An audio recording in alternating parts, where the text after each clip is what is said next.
Horas 14 minutos, agora a gente fala sobre esse assunto tão importante, Edivan Martins. No final de abril, o indicativo chamou a atenção sobre o quanto a depressão vem atingindo, né, a nossa população potiguar. Natal foi a segunda capital do Nordeste com maior número de adultos acometidos pela doença, segundo pesquisa do Ministério da Saúde. Por aqui, 11,8% da população acima de 18 anos relata um diagnóstico médico para a doença, percentual inferior apenas do que Recife, a capital pernambucana. E diante disso, se torna ainda mais importante a gente falar sobre esse assunto, principalmente com os especialistas que têm aí essa palavra maior. E é por isso que a gente recebe hoje, aqui no nosso programa Tribuna Livre, Marta Alves, psicóloga do Instituto Santos Dumont. Marta Alves, seja muito bem-vinda, muito obrigada por aceitar o nosso convite. Vamos conversar aí um pouquinho sobre essa questão que está afligindo muitas pessoas aqui no nosso estado. Bom dia, seja bem-vinda. Bom dia, Andresa, Edivan, todos os ouvintes aí da Jovem Pan News. Quero primeiramente agradecer esse espaço que vocês estão abrindo, né? Falar sobre saúde mental e poder estender esse assunto é algo muito importante e já entra aí como pontapé para, quem sabe, a gente conseguir construir caminhos para transformar esse cenário.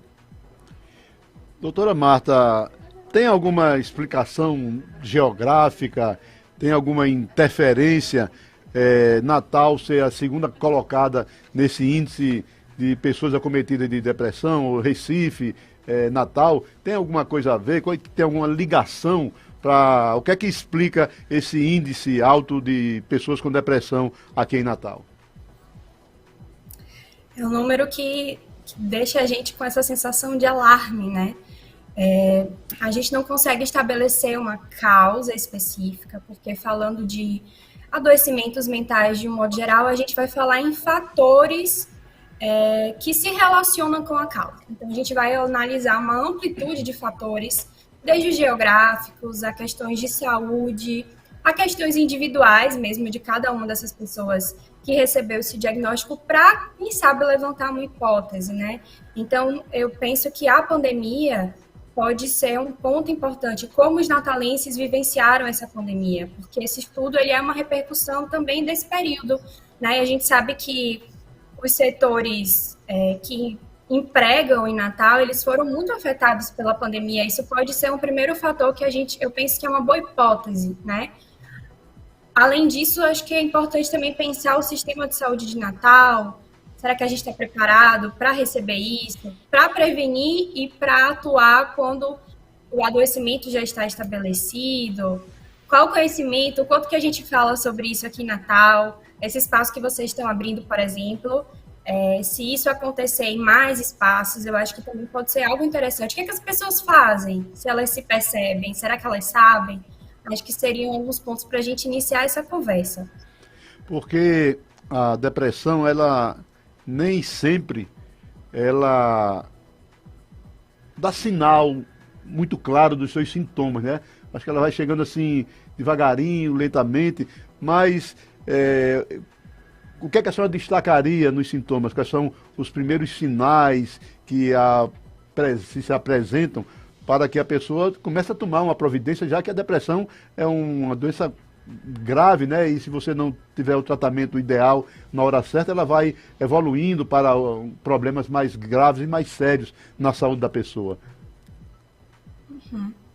A doença, ela já é, a depressão, ela já é uma das doenças mais incapacitantes da atualidade.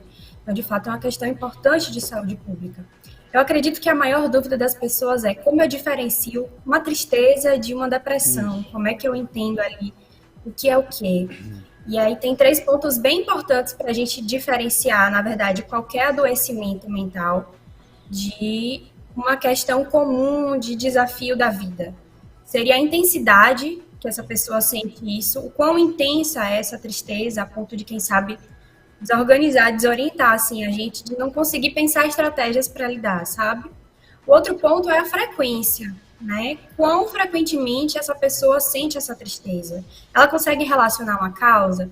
Porque por mais longa que seja uma tristeza, a gente consegue levantar uma hipótese, né? Tô triste por causa de tal motivo. Você perdeu um ente querido, né? Você perdeu um ente querido, é normal a tristeza chegar, você, né, vê aquela parte do choro e tal, mas depois chega o conforto, né? Mas se isso continua de forma mais constante, né, se vai se prolongando, já é um sinal.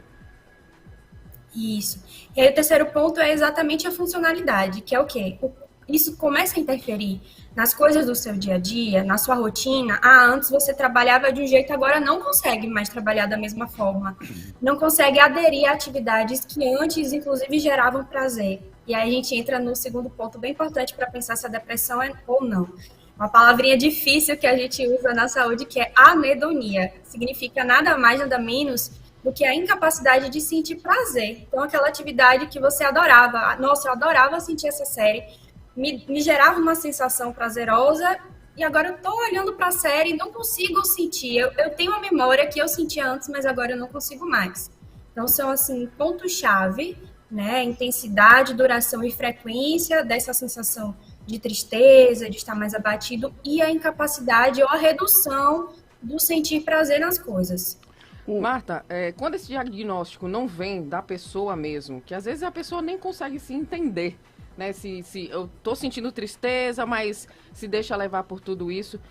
Quando ela não consegue se entender, existe alguma outra forma de buscar essa ajuda? A gente comentou aqui, não tem muito tempo no nosso programa, que as pessoas até ficam com vergonha, às vezes, de buscar essa ajuda, né? Então, de que forma eu posso buscar essa ajuda? Ou de que forma também as outras pessoas que estão ali ao meu redor podem perceber que aquilo não é só uma tristeza momentânea, é algo que é mais prolongado, como uma depressão? Porque é abstrato, né, Andresa? Uma febre, a gente coloca a mão aqui no pescoço, percebe que está quente e já chega ali a uma certeza que alguma coisa não está funcionando como de costume. Ansiedade, depressão e todas essas questões psicológicas, elas são abstratas, então a gente fica com essa dificuldade de entender até que ponto é que não é. Mas eu gosto do conceito de te causa sofrimento, independente se vai ser ou não, de fato, um adoecimento propriamente dito, ou é um sofrimento com causa, mas tá difícil de lidar, talvez seja o momento de procurar essa ajuda. Mesmo que não vá culminar em um diagnóstico, sabe? A gente às vezes subestima, a gente acha que tem que encarar o sofrimento de todo jeito e seguir a vida, né? Acha que vai passar, né? Mas vai não, passar. Existe suporte, conversar com as pessoas é algo importante. É o que a gente chama de rede de apoio. Então, se a gente começar a se ouvir mais, porque a gente falar sobre também ajuda a gente a levantar a hipótese. Perceba que quando você fala sobre uma coisa, você acessa essa memória e você reorganiza essa memória. Se vocês me contarem aqui o que vocês fizeram ontem, vocês vão lembrar provavelmente de assuntos de uma forma diferente do que quando vocês vivenciaram essas coisas ontem. Então, cada vez que a gente fala sobre, a gente revisita, reorganiza e tem a possibilidade de enxergar estratégias ou enxergar melhor o que é que não está bem. Doutora Marta, o humor, não conseguir dormir bem à noite, a falta de concentração nas atividades diárias, pode também ser um indicativo de uma depressão? Pode sim. Os dois que eu falei antes para vocês são critérios mais decisivos, né? Eles sempre vão estar presentes. E aí a gente tem alguns outros fatores que dentro dos critérios diagnósticos, eles podem ou não aparecer, que são bastante comuns. São as alterações no sono, tanto para muito sono, um sono excessivo, quanto o prejuízo no sono, que seria a insônia, né?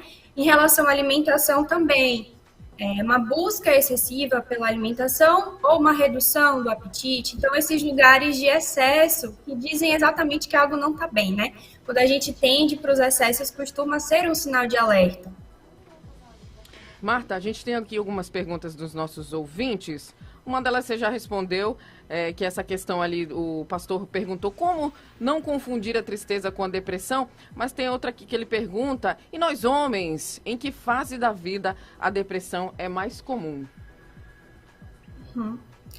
Bom, se tem mais dados da vida adulta, né? Mas eu não sei se a gente poderia bater o martelo em relação a isso, porque porque não se pesquisa tanto com crianças. Olha essa pesquisa que a gente está comentando aqui. ela foi feita para pessoas com mais de 18 anos. E aí, cadê o dado das crianças para a gente comparar, por exemplo? E existe depressão na infância, viu? Os sintomas vão ser um pouquinho diferentes, mas a gente também tem esse quadro na infância. Em relação aos homens, a gente não vai ter necessariamente uma idade-chave, como em outras formas de adoecimento, que a gente discute mais essa questão da idade. É mais rotina, estilo de vida, eventos específicos, intensidade do estresse. O estresse não é depressão, mas ele costuma repercutir. O estresse excessivo, recorrente, ele é um fator de risco para depressão. Em relação aos homens, eu acho que o alerta é porque eles falam menos sobre, né? Culturalmente, a gente tem lugar desse homem que ele precisa ser mais autossuficiente, ele busca menos os serviços de saúde. Então, o alerta que eu faço para os homens é: não se calem, conversem, nem que seja com os amigos, com as pessoas da sua casa, troquem informações sobre isso, vamos dividir os pesos. Não tem essa história de que não pode chorar. Deve, Claro. na realidade, né? Tem muita essa coisa, né? A gente ainda tem muita essa coisa na nossa sociedade. Não, porque homem não chora, homem não pode chorar. Pode sim. Pode muito. Chore. Um dado que está se revelando muito, né, que é ainda distante da gente, é exatamente a depressão infantil. Né? Já tem casos de suicídio até de criança de 10 anos, de 12 anos. Pelo amor de Deus, a criança que é sempre feliz, sempre traz alegria para dentro de casa, né? Não enfrenta muitos problemas, né? Não pensa em emprego ainda, enfim, né? Não tem esses problemas que o adolescente e o jovem já começa a se preocupar com o seu futuro e tal. O que é que está na raiz disso? Como explicar? É a relação familiar, o estresse, são problemas da família que repassa, que transmite essa tristeza profunda na criança, que termina desenvolvendo para um quadro depressivo? Ou tem um outro fator? Vou tentar fazer Pois não. Uhum. Eu vou tentar trazer essa explicação sem ficar usando muito termo difícil, tá? Mas qualquer coisa vocês podem me ajudar aqui a construir. Os problemas na infância, né? Esses problemas que você traz, eles vão ser de uma outra dimensão. Então, se para mim o que representa uma grande preocupação talvez seja um boleto, para a criança vai ser uma outra questão que para mim é mais simplista, mas para ela tem esse mesmo peso. Eu acho que o ponto importante é a gente pensar a nossa cultura como a gente está criando essas crianças. Porque as nossas funções mentais, elas não são inatas, né? Elas se desenvolvem ali em sociedade. Então, a criança ela vai aprender a habilidade de resolver problemas em sociedade. Se ela tiver um adulto ali próximo que ajuda ela a construir hoje. E a sensação que eu tenho, Edivan, e até vendo dados de pesquisas, é que a gente tem passado para uma criação muito distante. É como que as crianças estivessem se criando sozinhas, junto a telas, né, de forma muito terceirizada. Então, esse é um fator importante para a gente perceber. Se os adultos precisam falar sobre as emoções, as crianças também. Só que muitas vezes elas não sabem nem nomear o que sentem. Como é que a gente pode construir isso? Preciso de um adulto atento a essa criança que ensine, olha, isso que você está sentindo é tristeza, o nome é esse. O que a gente faz quando sente tristeza? Como é que a gente lida com isso? Então, as nossas crianças também precisam ter espaço para conversar sobre. Tem algumas... eu vejo que tem algumas fases ou tipos de depressão, né? Tem essa da ansiedade, a mais psicótica, tem também... de mulheres, tem a pós-parto, né? Existe uma hierarquia de tipos, fases diferentes? Tem algumas formas de depressão que elas estão associadas a períodos específicos, né?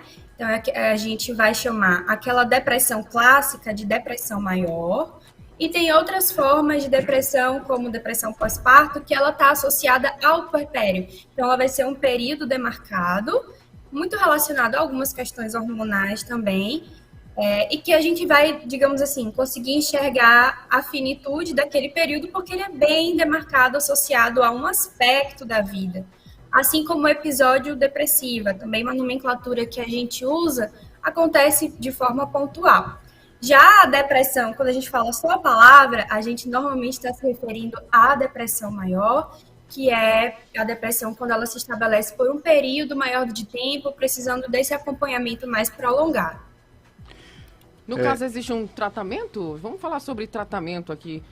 Creio eu, sou leiga, mas creio eu aqui que cada pessoa, logicamente, vai ter ali as suas necessidades, né? Mas a gente pode falar de uma maneira geral, Marta, de um tratamento, até para que as pessoas entendam ali, né, o que pode acontecer com elas, buscando a ajuda e fazendo esse tratamento que é tão necessário. Sim, podemos sim.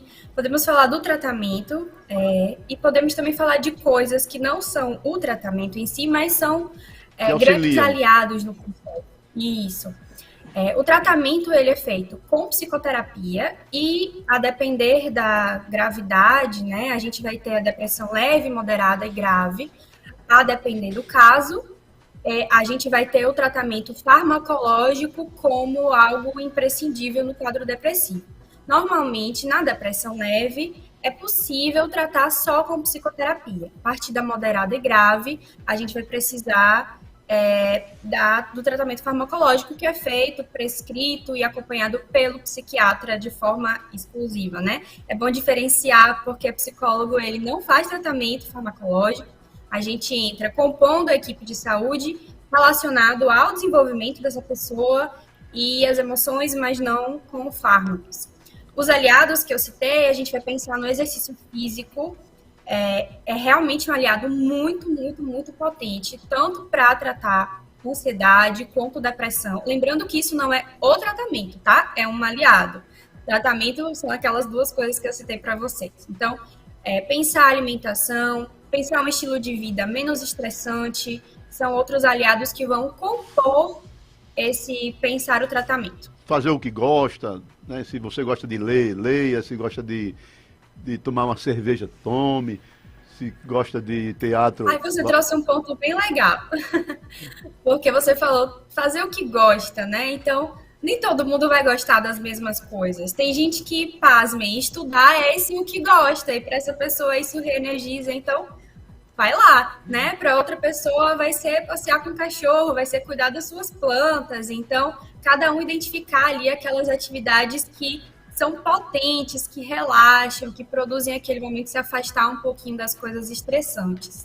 Eu quero fazer a última pergunta, porque a gente já sabe aí todos os sintomas, mas o tratamento não é um tratamento muito acessível às pessoas, né?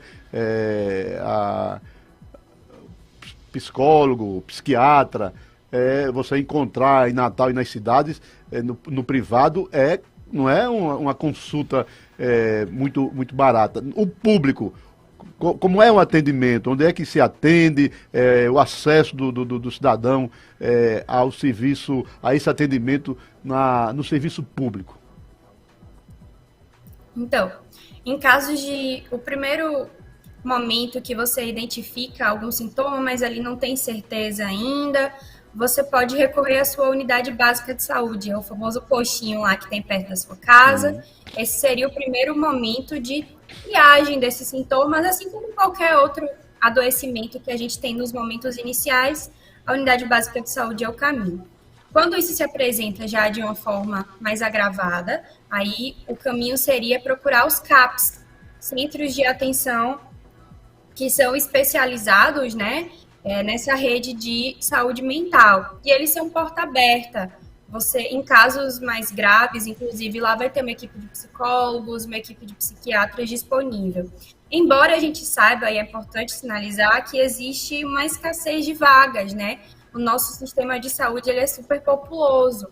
Então, de fato, esse é um ponto difícil que eu gosto sempre de pontuar, porque pelo menos abre a discussão para as pessoas saberem disso. A gente precisa de mais vagas. Se a gente tem uma pesquisa que mostra que tem tantas pessoas assim em Natal dentro de um processo de depressão, eu preciso repensar também as vagas que se ofertam. Dentro de outra possibilidade, fora o serviço público, a gente tem os serviços escola das universidades, né? Eles acabam sendo aliados, embora pela escassez do serviço público podem também ficar sobrecarregados, mas eu costumo citar, porque tem gente que não sabe, né? Que onde tem uma universidade que tem o curso de psicologia, ali vai ter uma clínica de escola que também oferece esse serviço a um preço mais acessível. Maravilha. O importante é buscar ajuda, se voltar para o lado bom da vida. Que a vida está aí para a gente ser vivida. E a gente agradece demais a psicóloga do Instituto Santos Dumont, Marta Alves. Muito obrigada, Marta, por todos os seus esclarecimentos. A gente está aqui para isso, né, Edivan? Para esclarecer os nossos ouvintes, trazer aí mais informações. E, é claro, quem sabe uma luz ali no fim do túnel.